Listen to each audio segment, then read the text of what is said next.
ছয় দফা দাবি আদায়ে আবারও রাজপথের শিক্ষার্থীরা বিভিন্ন পোস্টার প্রদর্শন করে স্লোগান দেন তারা।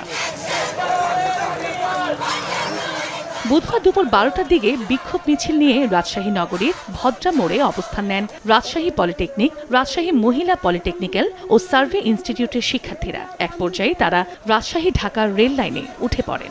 লাইনের উপর আগুন দিয়ে ট্রেন চলাচল বন্ধ ঘোষণা করে দাবি আদায়ে নানা স্লোগান দিতে থাকেন আন্দোলনকারীরা। ল্যাব সহকারী কিভাবে একজন জুনিয়র ইন্সট্রাক্টর হয়, জুনিয়র ইন্সট্রাক্টর হয়ে উনি আমাদেরকে কি শিক্ষা দিবেন? এই রায় যদি আমাদের পক্ষে না নেওয়া হয় তাহলে গোটা বাংলাদেশে কোনো পলিটেকনিকের অস্তিত্ব থাকবে না।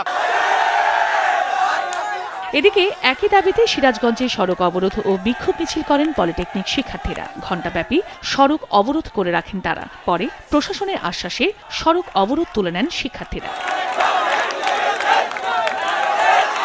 6 দফা দাবিতে ঢাকা রংপুর মহাসড়কের বগুড়া শহরের বনানী মোড় এলাকায় সড়ক অবরোধ করেন পলিটেকনিকের ছাত্রছাত্রীরা। বগুড়া সরকারি পলিটেকনিক সহ শহরের 5টি বেসরকারি পলিটেকনিকের শিক্ষার্থীরা এতে অংশ নেন। এ সময় যান চলাচল বন্ধ হয়ে যায়।